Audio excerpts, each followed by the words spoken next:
everyone. My name is Jacob Deaton, and we are back with another episode of Southern Wedding Professionals. And today, I have a wonderful human being that I've just gotten to know for like literally 6 minutes and 37 seconds, and I can't wait to get to know her more. Her name is Regina. She's with the Factory Atlanta, a wonderful venue in Chamblee, Georgia. Regina, what's going on? Well, it's 9 a.m. That's a little past 9 a.m. Yeah, things are good. Yeah, I'm excited to be here this morning. And thank you so much for accepting my invitation. When I found your website, it was so clean, so cool, and the space really touched me as someone who has been in a lot of these types of spaces, like event spaces and of the sort.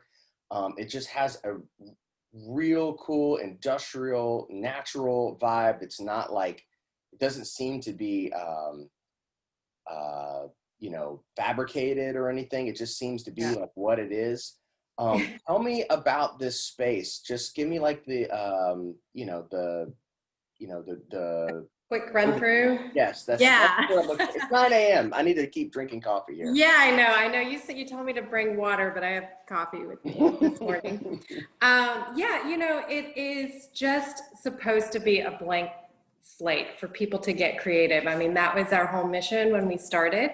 My husband and I really had this idea that we didn't want it to be specifically a wedding venue, but we definitely wanted to have weddings, obviously, here. But we wanted it to be a place where couples could come and really create something special and unique and something that's personally them and not personally us. So we wanted people to come in and be able to say, like, I want to put my logo everywhere. We want to put our logo everywhere. We want to put pictures of ourselves everywhere. And we wanted to help facilitate that in a way that was meaningful for us and for the couple that we work with. That was always our whole thing. So when you come in, like, it is just a white box. That's what I tell people. I'm like, it's just a white box, but that's kind of what's beautiful about it, is that because it's a white box, you can really do anything that you want, and whatever you add, you're adding to it. So there's nothing to compete with in the space, which I think is, I think it's why it speaks to a lot of people, I guess. Right. I mean, it's really, really gorgeous. I mean, it was just crazy that I was looking at the same space when I would flip through the photos on your website, and it literally was like a different place every single time. And there's a lot of places that are white box places, that we've all been in and seen, but this one just seems to like have a touch that I just don't normally see in a venue, and the way it was presented. So hats off to you. I mean, like I said, I've been in a lot of places like that, and the website just really snagged me, and it really perked my curiosity, and that's why we're here. So how long have you owned the building, or how long have you had the space? Yeah, I'll kind of tell you a little bit of history, because it is a family business, like a family building. So my family owns the building. I moved from New York to help them with their commercial laundry business, which was in our space currently. And we used to rent linens to everybody from Applebee's to Bacchanalia. I mean, it was just like, everybody a lot of people in the city. And then I helped them sell that business in 2016. They retired. And so we were kind of left with a lot of space and some linens. And so that's kind of the whole history. I mean, we've had the building for a long time, but we started construction like in early 2018 and finished late 2018. So really, I've only had like 1 full year of business before COVID hit. So Wow, that's crazy. So, okay, so how long, so did I get that? Did I understand that right? That your family actually operated that previous business out of this space? Yes, I always say it looked like Breaking Bad in here. I mean, it doesn't look like that now. I mean, we had like big 15-pound, like huge washers here. Yeah, I mean, it was a lot of activity. So it's a lot different now. I mean, that's really cool. I mean, what gave you this crazy vision of doing this? Like when they decided, okay, we're going to hang up our business, but we've got this building. Like, what made you Yeah. rush in and be like, oh, I got an idea? Like, how did that come about? I don't know. I mean, it was something that it just seemed kind of the right thing to do. It was empty space. And we had some rental items. Like we were kind of going in that direction before they retired. We kind of had acquired some tables and chairs, and it just seemed like a natural path to go towards. I mean, it seems like it was an easy decision. I did a lot of research as well and things like that, because when you're undertaking something that's going to cost a lot of money and a lot of energy on the front end, you have to do all that research and really think about it. But yeah, I mean, it was kind of a path that it just kind of opened up that way. And I'm so happy it did, because my husband and I really feel like it's our forever job. That's cool. Yeah.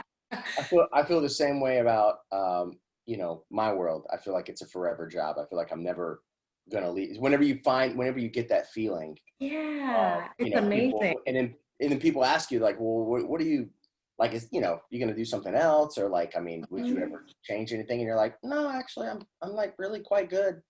Yeah. Like I'm I like, mean, I didn't think it really existed until we opened this business, and I was like, I just can't imagine doing anything else. We love it. We really do. yeah, I tell people all the time that I got lucky. Like I stumbled into my forever job, or the beginnings of my forever job. And of course things always evolve, and life always evolves, but I stumbled into that at 22. So when I stumbled into that at That's 22, awesome. and I realized that was just it for me. And there would maybe be, um, you know, these little mini sections, like people always had a hard time. I always had a hard time articulating that to people. And it seems like since I've been doing this podcast and YouTube series, that I'm finding more and more people that are like, no, this is it. Like I have come through all of this. Where were you before all this? Like you said, you were in New York. So what were you doing in Yeah. New York previous to getting involved in this? I know you said you were a booking agent. I was a booking agent Oh yeah. for a while for models, though, in New York. Oh, And I was working in fashion. I thought that that's what I wanted to do, and realized I like fashion, but I didn't necessarily want to work in fashion. So well, you are a I pretty moved. fashionable gal. I mean, we both have similar hairstyles here. Yeah, I'm trying to grow mine out right now, so I feel a little like, I'm kind of in between haircuts, but uh, but it's okay. I feel like it's okay. Yeah, Um, that's great. Thanks. Yeah, I mean, I just was coming to Atlanta just to kind of figure out like what the next step was, because my family was here and they needed help with their business. So I thought, okay, this is like a good pit stop. I can figure out what I'm going to do next. And then I got here, and I really fell in love with the city. I mean, Atlanta is very cool. It's so different, and I feel like the opportunities here are just so much wider and just ready for people to kind of grab them and go for it than it is it's just so much harder in New York and some of these other cities. And so when I moved here, I just realized like, this is kind of the place I want to be. And then my husband was still working in fashion in New York. He was a buyer for a really big designer. And then, I dragged him down here. We got married, had a kid, all that stuff. So yeah, I mean, that was what I was doing before. I was in fashion, and then, well, both of us were in fashion, and we love this job more than we ever did. Fashion seems so glamorous, but this is more rewarding, I would say. I would really say that Atlanta for me when I hear people say that, it gets me excited because I felt the same way when I first moved to Atlanta 16 years ago, I guess. Basically at the start of my whole journey. But like, I've tried to move away from Atlanta. Like I'm moving somewhere else. I've been here too long, you know, the gypsy spirit. Yeah. And you know, there's something about the people, the industry here, you know, the people that are involved in my world of business and also your world. And as I've grown to meet tons of people here in Atlanta, you know, spaces like yourself and other providers of services, there's just a special spirit here that just won't let me leave. And I'm at peace with that now. Good. Yeah, You know, but yeah, let's talk a little bit more about, so you've been like the actual space. So you've been in business for a year. Give us some like, you got some, I'm sure you have like some dimensions or like what kind of, you know, what's your cap on the room, you know, some basic things like that. Yeah. So we really tried to think about the flow of the space. So when you first come in, and I will say, like from the curb, you can't tell what we are. I mean, it looks like a warehouse from the front. So we ended up putting the entrance in the back because we want people to feel like they've discovered something very cool or something different. So when people come, they're a little confused when they first come into our parking lot, but our entrance is in the back. We have like a nice, you know, like glass doors. And when they come in, it's a small space. We call it our pre-function space. I do rent it kind of standalone, but it's 2,400 square feet. Okay. And, you know, pre-COVID, we would do events of 100 people or less in there. Then it kind of... The outdoor or indoors? The indoors. So that's like the pre-function area, like as soon as you walk in. Got it. That room it has like a big 10 by 10 opening that leads into our main space, which is 5,600 square feet. Okay.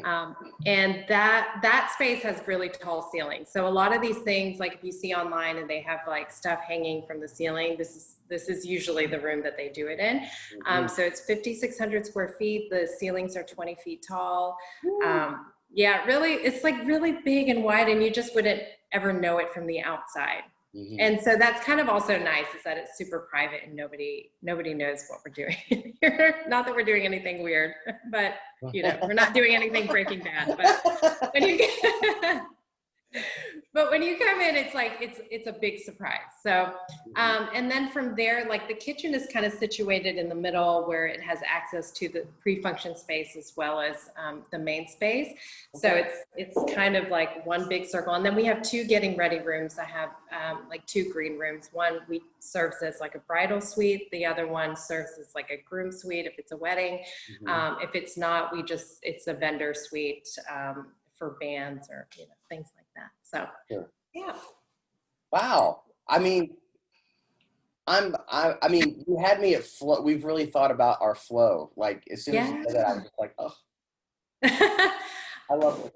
Yeah, I mean, a lot of people are like, when vendors come in, they're like, oh wow, like everything really feels like, you know, we've thought about it. We did, like, even before we started like putting electricity in, we consulted with an AV company in town to tell us like how much power we need and so smart, what breakers we need to put these on, and do we need, we put in extra power for, you know, big events. And there's multiple ways for vendors to load in and load out. We have docks, you know, so we wanted to make it easy for vendors as well. That was like a super important thing for us, because the vendors are the ones that we see over and over. You know, these are the people that we work with a lot, and we wanted to make it easy for them, because it's really hard work. It's really hard work. Yeah. That's really cool. So what did you say the cap on the main space was? The 50? Oh, sorry. Yeah. So in the pre-COVID, it was 400, but now it's about 150 is like our max is what we'll do. So it's the safest. Well, I would say that this is a great time to just pivot and get to the elephant in the room. Yeah. I mean, as someone that has been in business for like just one cycle, yeah. You know, I could imagine that this time would be a little more difficult for someone like you. What kind of precautions are you guys taking? What's your general overview as far as speaking with new clients? I mean, have you felt like things have slowed down a little bit? Have you felt like things have just continued, but people are willing to like push back, to if they need a certain amount of people in the room? Like, give us your overall. It's really interesting because obviously, like when everything shut down in March, we were really disappointed. We were kind of gearing up for like a really, really big year. Like everything was kind of booked up, and we were getting a good mix of different kinds of events, which is what we wanted.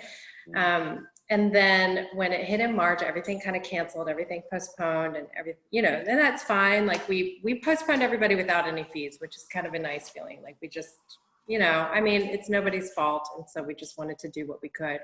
Sure. And then as things started kind of opening back up, we had some people who said, we're going to move forward, but we're going to lower our guest count. And then a lot of our weddings, I would say, we get a lot of like 200 to 300 person weddings because our space is so large. And so, and we can accommodate everybody in the same room, which is, I think, pretty unique. So a lot of those people kind of postponed out, but then I started getting like really kind of smaller events, like people who just wanted and it's all last minute. So it's actually been okay. I mean, it's not been, crazy as we were expecting 2020 to be, but it's been fine. So what we do when we have an event is we put a tent outside, we take everybody's temperature, we give everybody a free mask if they want it, or if they need one. All vendors are required to wear masks when they're inside, even when they're setting up. And we wipe down everything pretty frequently. I mean, like the door handles and things in the bathroom. So we try to be as careful as we can. And we want to make sure that the tables are spaced out. So we kind of have a big hand in like where the tables are going to go, and all those things that kind of we have to be aware of. So those are all the things that we've done so far, and I will say, knock on wood, everything's been okay so far. So yeah, and I get tested every week. Yeah, good. I mean, you're around tons of people every week that you don't know. I mean, that's probably a good thing. I just find this whole time really interesting in people's take on it, because the overall spirit seems to be a lot of people are using this time to better to make their infrastructure better, because they're looking around, they've got nothing to do. Was there anything specifically that you were looking at, like in this time of like, well, I'm rescheduling all these events, but I'm not doing these events, so I have this amount of time. Was there any way that you use that for like the advantage or for the future, to like reinvest in your brand, yourself? Maybe it was just personal time. Maybe you just needed a break. Like, what was there anything you did with that time specifically? I mean, I think it was interesting because we talked a little bit in the beginning about like work-life balance.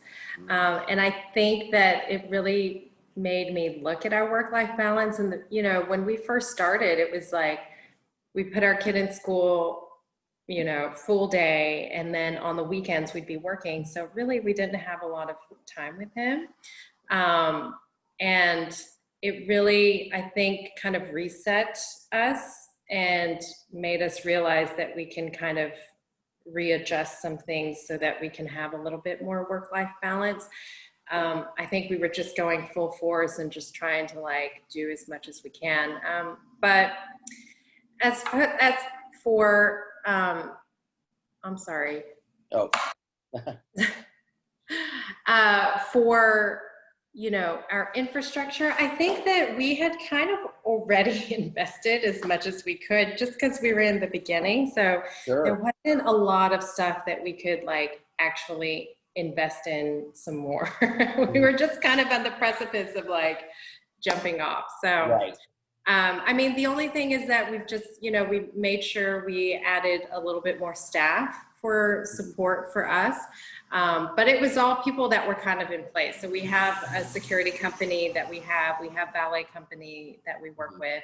And then, you know, we have our regular staff, but we just made sure that we added more per event.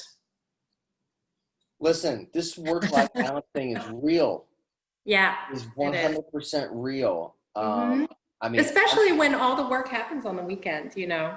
Right, because exactly, and then you're basically obligated to keep working hours during the week, because you have to be available for, you know, walkthroughs and, you know, to answer emails and phone calls and go to meetings with people or whatever it is that you got to do. You know, when your business is, you know, your big business is happening on when everybody's off, and you still have to be on when everybody's on, when is there time for you? And that's something that I feel like everybody could benefit from this, listening to this. You know, I know it's this trendy word, and I'm not usually a guy that goes for all these like trendy words or phrases or whatever. I'm kind of like old school. You know, I'm from Indiana, so my whole family were grocers, you know, and they worked like 70 hours a week and never complained about it, you know. Yeah. For me, working is just like second nature. It's something that I love to do, and I get really excited about doing every day that I wake up, which is maybe weird for some people, but it's true. You can't be your best if you're on 24 hours a day, 7 days a week. Like, you just can't. I mean, you know, part of what we find that we think is one of our strengths is that we're super flexible, right? Like, I try to be as super flexible and open as possible. And so in the beginning, I was giving everybody like whatever time. Oh, you want to come at 8 at night? Totally cool. I will come. I'll meet you here. I'll open the doors. And then I think this has been really nice to kind of reset and be like, okay, I got to like draw a couple lines, you know, still be super flexible, but still be like, okay, I have to like put my kid to bed and, you know, things like that. So. Right. Well, having children will definitely do that, I'm sure. Yeah. You know, that'll make you start drawing some real hard lines real quick. Yeah. Yeah, as a single guy, I have no children. I have a really hard time with lines.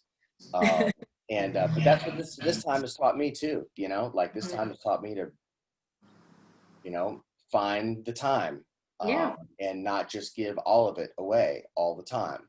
Yeah, I don't take anything for granted anymore. I think that's what this time is also kind of given people. It's like, you know, all these things that we took for granted before, you can't.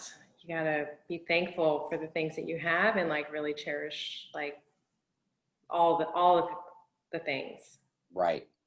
Well, something that comes to mind, transitioning a little bit here, that like I'm always curious, especially from somebody like yourself that's you know, newer on the scene of being an event space, in a very competitive market of event spaces that are all around Atlanta that are all really cool.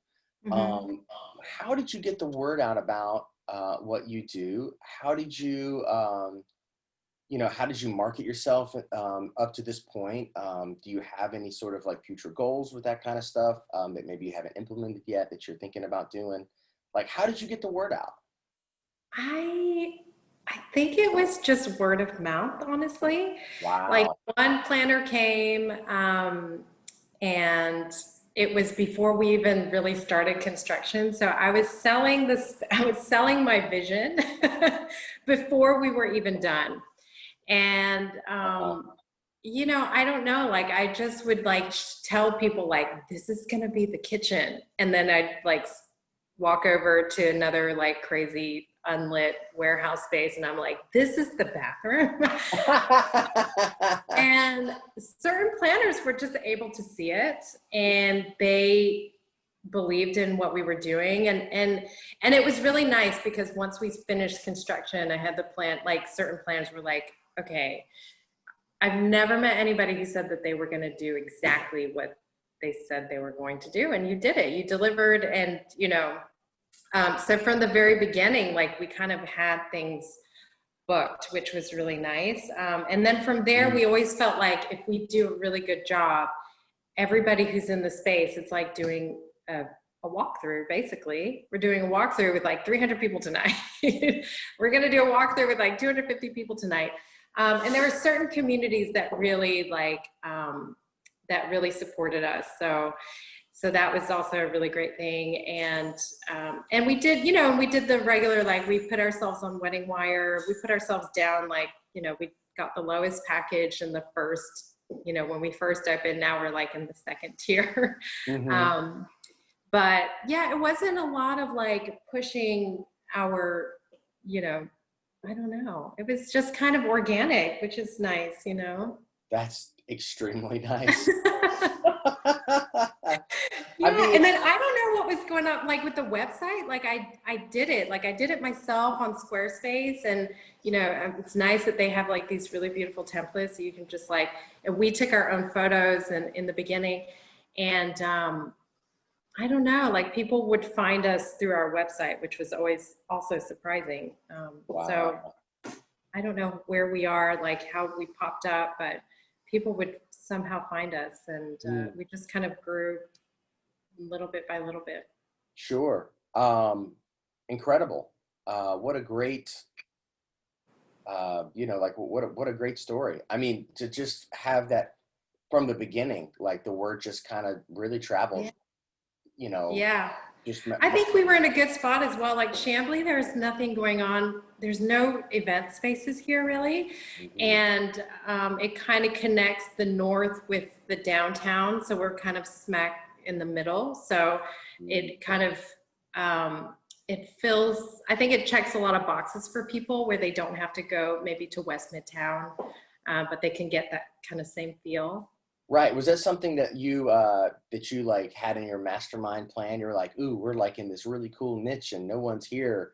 It was definitely, we thought about it. I mean, my parents bought this building because as a linen company, it was kind of a good spot. It's like a good access point. Like you can get on 85 and 285 and 400, like very, very easily. And it all worked out, in our favor, that it's just in a really great area that has access to a lot of different neighborhoods and cities in Georgia. So, right. Yeah. I mean, that could have been a plus or a minus depending on who you asked and their personality. You know what I mean? Because like, yeah, you said like, oh, there's no event spaces around here. How are we ever going to survive?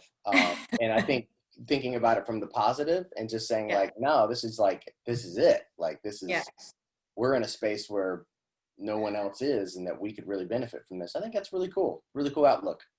Hey. You got to look at everything half full, right? Right. Oof. Tell me a little bit about maybe, I always like to ask this question too, because I think this is a cool one. What was something that you maybe underestimated whenever you decided that you were going to jump into the space? And obviously it was a natural transition. You already kind of had an idea about what you were getting into, but was there something that you just like totally blew you away that you just did not expect? I didn't know how vendors work together. It is like such an amazing thing. I think that's one of the things we love the most, is that when we show up for an event and there's people who've never worked together before. Like these are people that are kind of thrown together. Some people may have worked together before, but there's like new staff, and but everybody works together to make sure that this event is a success and everybody's invested, and that is like such a beautiful thing. Like everybody's coming together. And I will say that, so like almost everybody that I've met in this industry, like really prides themselves on what they do, and they do it to their best ability. I mean, we've had some people, maybe it's been not as great of an experience, but for the most part, I would say it's been amazing. Like the people that we meet, the staff, their staff, it's always been such a just beautiful thing to see people come together and work together, and not having worked together before. Like, how do you create that synergy? It's just something that's very unique to this industry, I think. People that work in this industry that are vendors, I feel are some of the most creative people that I've ever met. And being a musician for years, I've met a lot of really cool and creative people. But their ability to come into a space that they've never been in, or maybe, you know, uh, at the most extreme, I would say, to work with people that they've never worked with, that they have to work in perfect sync with, from, from the get-go, and they have to make this event perfect. Like there's zero room for error. And it's like walking a high wire over the Niagara Falls or something. You know what I mean? Like there's no room for error, and you have to be perfect. It just blows my mind. Like, and when I get to the end of an event and I look around and I'm like, how did we do that?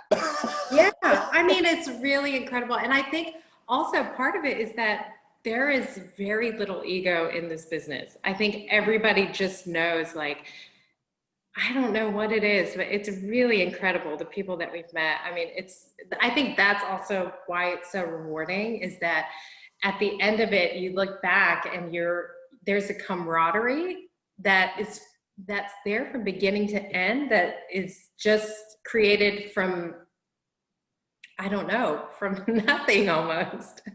Right. Yeah, I was going to say, like, as an ex-military, individual, I really what I loved about the military was it was like all for the one cause. It was like everybody was there for the mission, everybody was there to do their part, to accomplish whatever goal we were, given. And that's something I kind of feel like happens in the event industry. And I love that you said no ego, because that's like one of my favorite things to say or to talk about, is that, like, there's no room for ego in this business. You are working with other people, and you are there for a goal, and your goal is to provide your service for the person that you're working with with absolute, complete transparency, and with like a real helpful and generous spirit. And like, if you have this, this ego holding over you, it's detrimental to the entire, the entire ecosystem of that particular evening. You know what I mean? Yeah. So I love that you said that. That's so cool.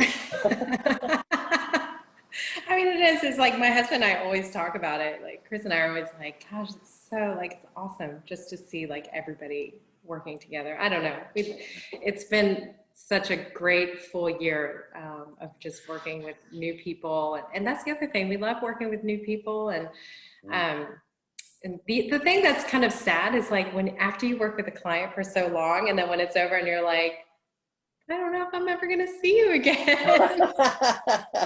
And it's so sad. I don't know. It's like, that's kind of like, it's bittersweet, because you're like happy that we've arrived at the day, and everything goes off really well. But then at the end, it's a little bittersweet.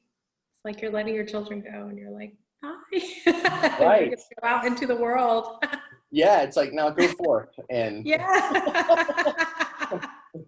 it's so funny. It's true though. I mean, like, literally, it's like it's a turnover every week, or and you're just like, oh, another one is gone, but I really liked you. Oh, but now I have to. It's it makes it even more special when you work with that client or that individual. Obviously, weddings is, you hope you never see them again, I guess. But I hope that everything just works out great. But but like with when you do get to work with a client again, that's really special. Corporate clients and stuff like that, whenever you get to work with them. Tell us a little bit about the corporate game, because we are a wedding podcast, but we also, a lot of our event spaces and planners also do the corporate stuff as well. Tell us a little bit about that world. It's interesting because we started off with word of mouth. It was a lot of like mitzvahs and weddings. And then 2020 was kind of getting filled with like some more nonprofit things and some more corporate things. Very cool. And we were kind of starting to get the word out. Like, people were somehow hearing about us, which is nice. So we were hoping for a bigger corporate year this year. But it's So I don't know. We'll see. Hopefully 2021 will be, the year for more corporate business. But yeah, I think it's because we haven't really done a lot of marketing push. So a lot of corporate planners will be like, I didn't even know that you guys were around. And I'm like, oh yeah, I need to be better about marketing to the corporate world. We haven't done that as much. So I think because everything kind of came a little bit organically, that it just it wasn't a bell that was ringing in my head that I had to go do. So Sure. Yeah. I mean, a lot of stuff like that, I guess, could be solved with like SEO. Like if you've ever had anybody look at your website and do like the heavy SEO thing. Yeah, that would probably, if not, I mean, that would probably step number one. I would recommend for sure. Because they'll soup you up and help you with those organic Google rankings. Now we're getting nerdy. I love that stuff. I'm fascinated by how that whole thing. That area. I mean, I have like a general idea of like how it works. So I think that maybe that's how people found us in the beginning, was that our SEO was, was decent. And I know that like the more, more of these things like podcasts and styled shoots and all these things that kind of tie back to our website, it pushes you up a little bit because we're, I mean, it just kind of qualifies us as like a space that's a real thing, right? Is that kind of how it works? We're real over here. We're real. We're a real space. And if you're looking for an industrial event venue, then it'll point you in that direction. Right. Yeah. And focusing in on those key terms. I mean, those key words, that'll do it. Yeah. Well, hey, listen, as we start to wind down here, I always ask like a flurry of like little personal questions that are totally G-rated. Okay. But I just want, it's just like a nice window of like, just get people getting to know you even more than what we've done so far. So I'm going to ask a few questions and we'll see how everything turns out. So if you're going to travel, beach or mountains, which one would you choose and why? Beach. Just because the sound of the waves really like it, I don't know, there's something like really cleansing about it. So you got to be on the beach though. Yes, like you have to be listening to the waves. Yeah. Right. The door cracked. Got it. Yeah. Right on. And tacos and margaritas like on the beach, like yes. Or a coconut. That's like, I went to Jamaica probably 5 years ago. And I was there, I took like a hard reset. I went for 17 days. Wow. Nice. And, yes. My email box was insane when I got back home, but it was totally worth it. And my favorite memory of the whole trip was the coconut. It was, I would walk down the street to the coconut man and buy a coconut for $1. And he would chop it up and trim it down right there and then lop the top and hand it to me. And that was literally my favorite thing to do. I love it. I love it. So I feel you. I am hearing you on the coconut and the beach. Totally feeling you. Do you like sports at all? No. My husband's a real big sports guy. So what is your husband into? Oh, he watches everything. I mean, like from bowling to football, basketball. I mean, he knows a little bit about everything. Golf. Right. Yeah, I was like always kind of, I didn't play a lot of sports, although I will say this is like a trivia fact about me. I did synchronized swimming growing up, which is like very random. Whoa! I don't know. My mom found this program, but yes. We're totally talking about that now. So how in the world, so she found this program, she got you into it against your will or with your will? Or I mean, it sounded water ballet. Sure. I was like a little kid and it sounded very girly and fun. And I did it for a I've never met anyone that's done that before. Yeah, I was in like in life. the Junior Olympics. I did the Georgia State Games. I mean, I competed. Wow, you're like a professional. Oh yeah, like all the, all the arm movements. Oh my gosh, that's so Yeah. incredible. Like how? Yeah, I can tread water for hours.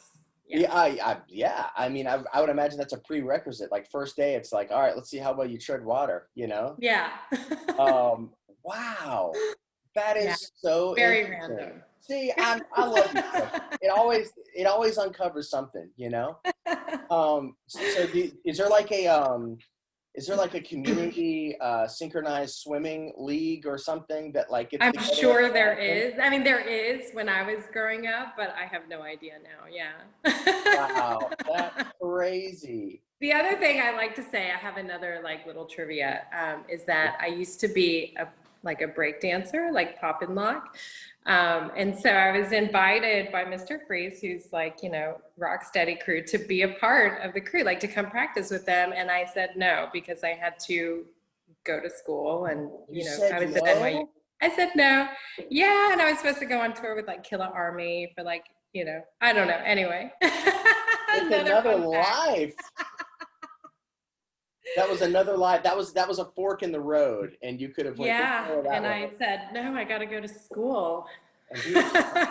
Oh. So, and nobody knows that about me. Now everybody knows, but this is something that nobody has known about me, especially in this industry. Do you ever like wake up in the morning and there's like no one around, and you're just like, and like just start doing this stuff? No, but I told my son that like, oh yeah, people used to think mommy was a good dancer, and he laughs. He thinks it's hysterical. He's like, oh yeah, right. Yeah, and you're like, no, watch this. Yeah. Yeah. Wow. That in itself was totally worth it. Whatever else you say in this segment doesn't matter. Okay, are you going to hate me because my battery's I'm about asking to for run a out? demonstration. So you're going to ask for a demonstration? No. Just like 2 seconds. I just find that so amazing. Like I could watch that stuff for hours. Like it's like I just don't know how people do that with their body, and like the amount of training and like focus. Yeah. You probably I don't know about water ballet, but I'm sure there's a lot of time invested in that too, just to keep the endurance up and everything. But yeah, everybody that I know that's like a professional dancer or spend any time in dancing, they're obsessed and they do it all the time. Like yeah, I used to be like very sorry. I'm about to run out of battery, so I'm just gonna. Okay, no, it's all right. So yeah, so I used to be obsessed. Yeah, I used to be really obsessive about it. And I don't know. I just, decided that it wasn't as important. I had to focus on my career. Right. Well, I'm sure there comes a point where it's like, well, man, how do I turn this into like this time investment into, money?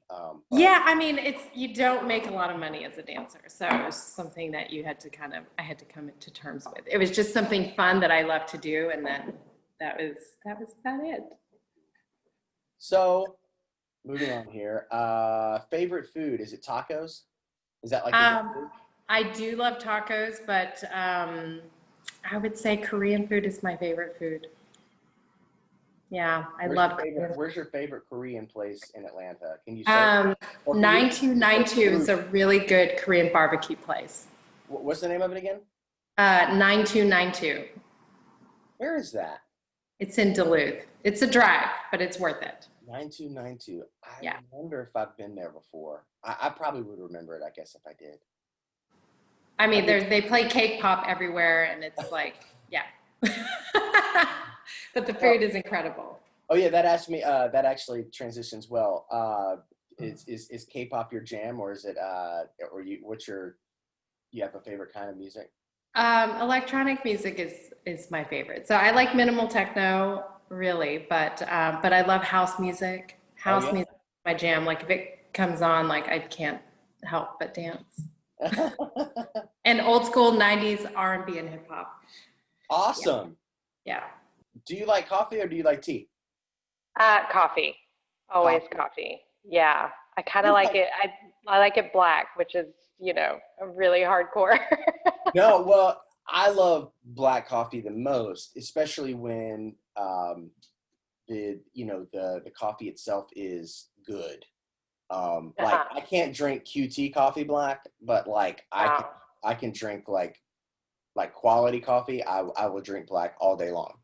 It's true. Like sometimes these really good coffees, like they have, I mean, it sounds so pretentious, but like it does have notes of like chocolate and berries and, it can be fruity and. Right. When you actually start giving yourself a chance to taste real coffee and actually consume it at the right temperature and all those types of things, it just opens a whole new like appreciation for it. And then it's kind of hard to go back. Yeah.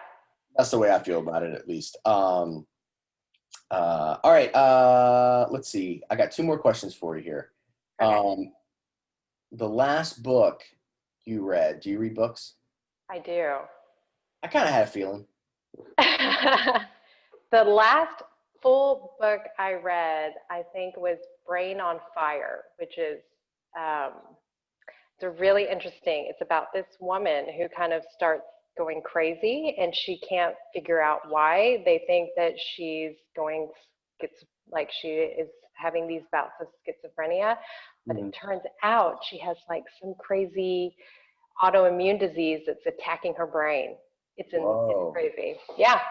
That was the last book I read. But it's weird. I like reading like archaeology books. I have like a thing for like, I like the city. My husband always jokes. He's like, you always like to read the books that start off with the city of the lost. I think I have like some weird Indiana Jones fantasy. I'm like archaeologist. It might be Halloween's calling you to be Indiana Jones. Maybe. You never know. All right. One last question, and we're going to let you go because you're a busy gal and you got places to be and things to do. So, what was the best piece of advice that anyone has given you to this point that has impacted your world? Is there anything that comes to mind? Something that comes to mind. This is going to be. Somebody once told me there's nothing to it but to do it, right? I mean, it's a saying that people say all the time, but I think it's true. Like you can't think about it. Sometimes you just have to jump in and do it and do the hard work, and it will pay off, and sometimes the things that you don't want to do, you just there's nothing to it but to do it. And then at the end you look back and you say, oh, yeah, like I did that, and that was awesome. And I did that. That's great. I love that. Yeah. What a great note to wrap up on. It's been amazing hanging out with you. Yeah, you too. Thank you. Thank you for taking the time to do this, for real. It's been so fun. Thank you so much. I'm sorry I had like some technical difficulties. No, you're fine. These things happen. Until next time, we'll have you back sometime soon. Sound good? Okay. Yes, I would love that. All right. And thanks for everybody for tuning in, and we'll see you on the next episode.